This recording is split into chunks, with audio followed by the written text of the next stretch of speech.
Bueno, Julio, la verdad, muchísimas gracias por la invitación.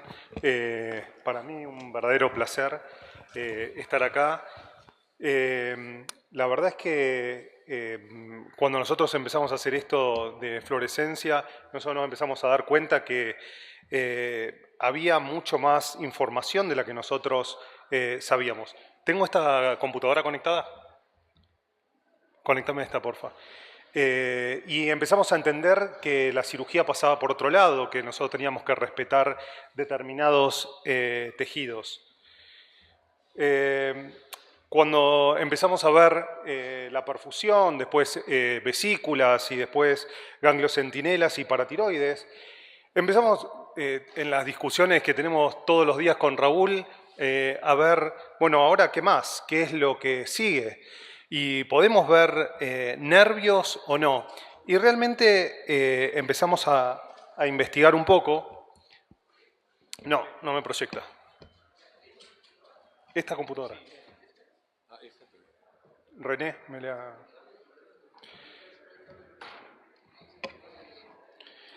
Como toda tecnología,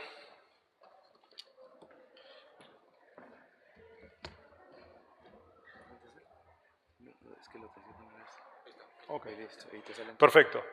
Y empezamos a investigar un poco cómo podíamos ver los nervios. El primer concepto creo que tenemos que tener, y sobre todo para los residentes, fellows y cirujanos jóvenes que hay acá, es que no es normal que nosotros tengamos lesiones. Si uno cuando opera una tiroides, cuando opera un vaciamiento, dice, bueno, sí vas a perder la sensibilidad o podés estar un poco difónico y demás, y eso hoy por hoy no es aceptable. Acá están mis disclosures.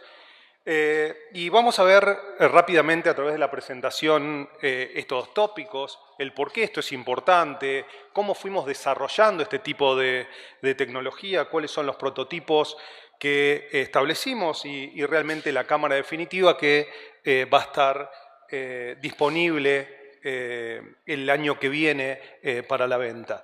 Hicimos un grupo de trabajo, incluso en Latinoamérica. Julio, uno de los pioneros, iba a tener una cámara de esta nueva en Guatemala. Con Diego en Argentina también estamos haciendo mucho todo lo que es la parte de oncología.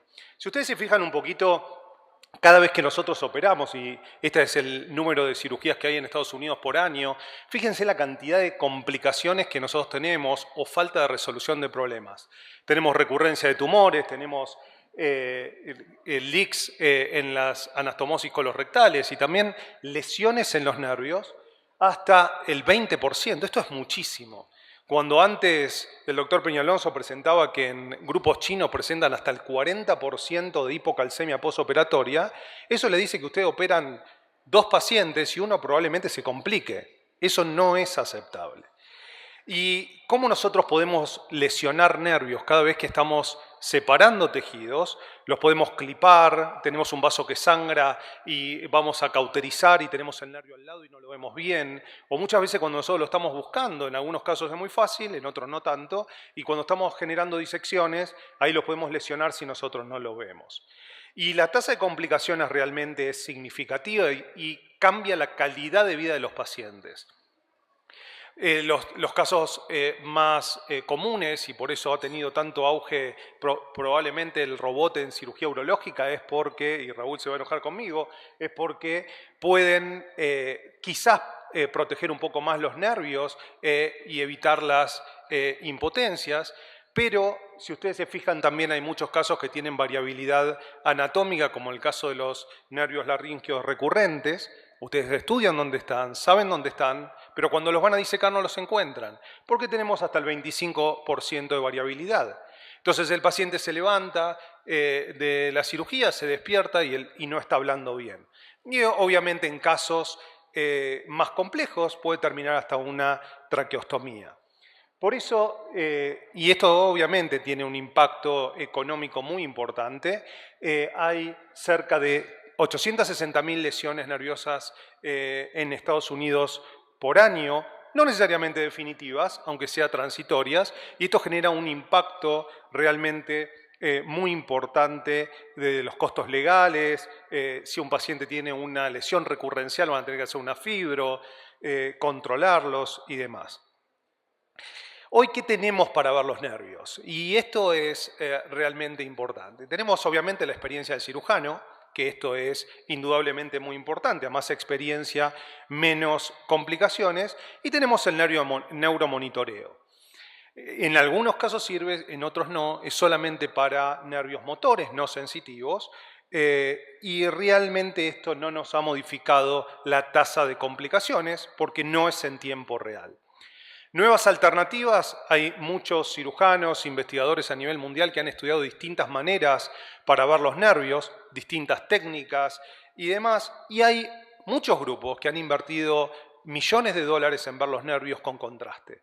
Me acuerdo que cuando nosotros empezamos a usar el verde indocianina para ver una vesícula, no conocíamos la droga, y cada vez que nosotros hablamos de verde indocianina, sí, es una droga segura, aprobada en 1959, pero hoy por hoy la tasa de aceptación no es 100%, la tasa de aprobación no está en todos los países, y una de las retardos quizás en la curva de adopción fue por las aprobaciones.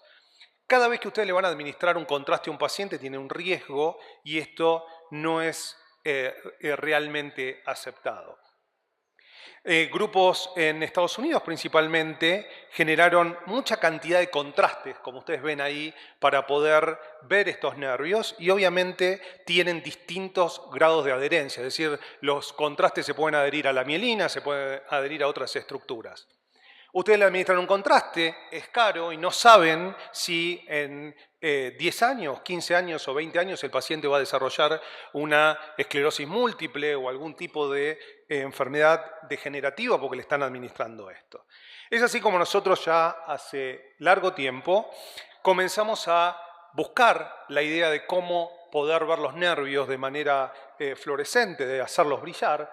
Esto tuvo realmente un tránsito. Empezamos en los microscopios, después con procesos de desarrollos de cámaras, de software, y esto es como nosotros los vemos. Encontramos longitudes de onda específicas que pueden excitar a los nervios, como los hacen las paratiroides, pero es totalmente una longitud diferente. Utilizamos filtros, utilizamos software y utilizamos un procesamiento de datos que es cada vez más complejo, que nos permite ver los nervios en manera real. Así es como comenzamos, estas fueron las primeras publicaciones, desarrollos en microscopios, analizamos distintos grupos de nervios y así es como nosotros vimos la primera vez. Entonces nosotros dijimos, bueno, ok, entonces podría llegar a ser posible que esto ocurra. Hasta este momento era un sueño, y me acuerdo que cuando hacíamos los primeros animales y demás, decíamos con Raúl, ¿pero realmente están brillando o no están brillando? Y así es como desarrollamos el primer prototipo, que fueron sobre cámaras modificadas, y estos son los primeros nervios en el mundo que se han visto de manera fluorescente, y son nervios humanos que han salido de trauma. No tienen ningún tipo de colorante, no tienen absolutamente nada, es solamente autofluorescencia. Así empezamos, microscopio, después nervios humanos ex vivo, y después dijimos, ok, tenemos que empezar a hacer animales como para seguir el proceso de investigación normal y riguroso, y empezamos a estudiar y empezamos a ver que los nervios realmente brillaban en animales vivos.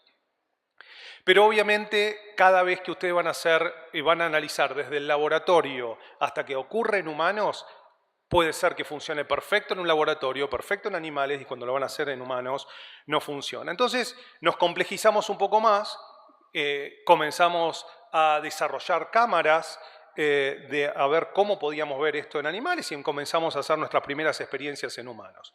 Este paper publicado hace algunos años sobre 17 pacientes en distintos tipos de procedimiento, en cabeza y cuello, plexo periférico y demás, y comenzamos a testear si esto realmente era verdad o en ese momento era un sueño. Y es así como pudimos obtener las primeras imágenes fluorescentes.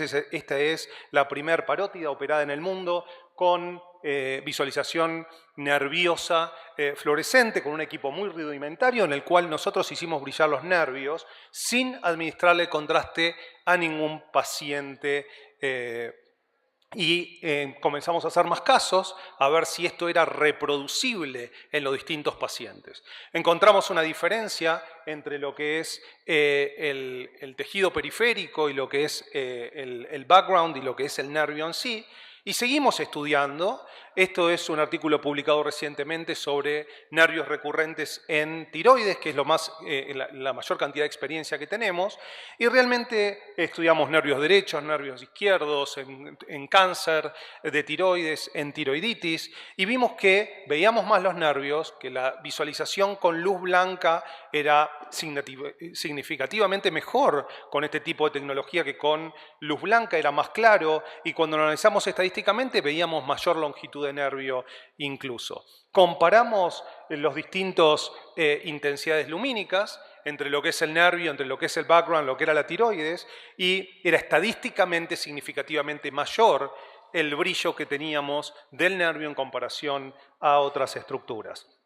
Y cuando nosotros empezamos a analizar los nervios recurrentes, no solamente vimos pequeños nervios y también vimos los distintos tipos de nervios recurrentes con las distintas ramas. Este es un tipo 1 que tiene una sola rama del nervio y que entra en la laringe. Otro tipo 1, pero también vimos otras características como son, acá tienen otro.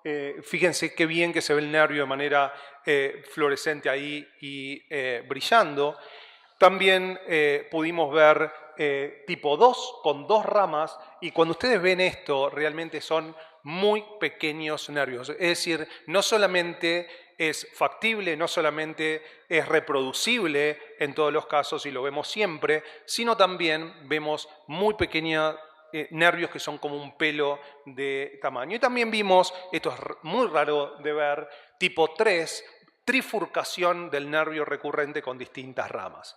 Entonces, una vez que nosotros vimos que era factible y que lo podíamos hacer, dijimos, ok, tenemos que desarrollar algo que realmente no sea un prototipo y que pueda ir al mercado.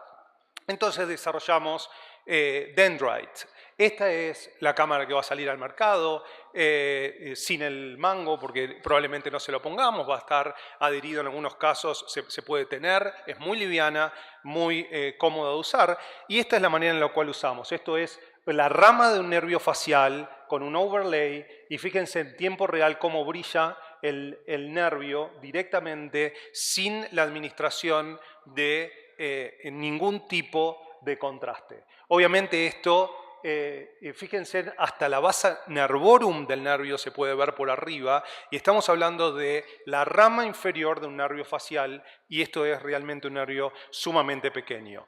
Continuamos las publicaciones, armamos un equipo de trabajo, no solamente en cabeza y cuello, y van a encontrar distintas publicaciones si la encuentran, como antes dijo Alberto Rancati en Mama, para preservación de la sensibilidad, después en próstata, en vaciamientos axilares, en hernia inguinal. Esto es un abdomino genital. Ustedes saben muy bien que cada vez que van a hacer una hernia, el paciente puede tener un dolor crónico realmente que puede llegar a ser incapacitante o directamente una molestia. No es normal que ocurra. Vimos nervios tumores de nervios periféricos, como es este caso, en el cual es un schwannoma que no brilla y las ramas del nervio que lo están circunscribiendo al tumor brillan perfectamente. Esto es un caso que fue de la espina dorsal, de la columna, hecho por el hermano de Raúl, un cirujano muy reconocido en Alemania, en el cual pudo ver la dura madre y la salida de los nervios directamente de la columna. Y estas son las imágenes más actuales y más recientes de un vaciamiento lateral de cuello en el cual se ven las ramas del plexo cervical superficial perfectamente visualizadas ahí de manera fluorescente y brillando.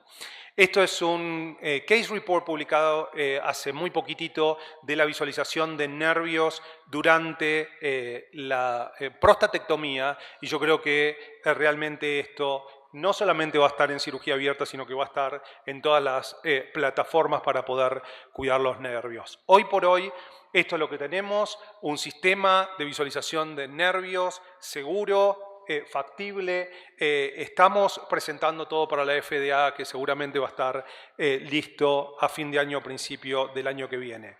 múltiples aplicaciones realmente hacen, creo, esta una alternativa muy útil para tener en quirófano. Próximamente lo van a tener acá en Guatemala, porque Julio, que es miembro y también impulsor de esta tecnología, va a tener una cámara acá y esto es realmente factible. Y como creo que es muy importante decir, a veces una imagen es más importante que 1000 palabras.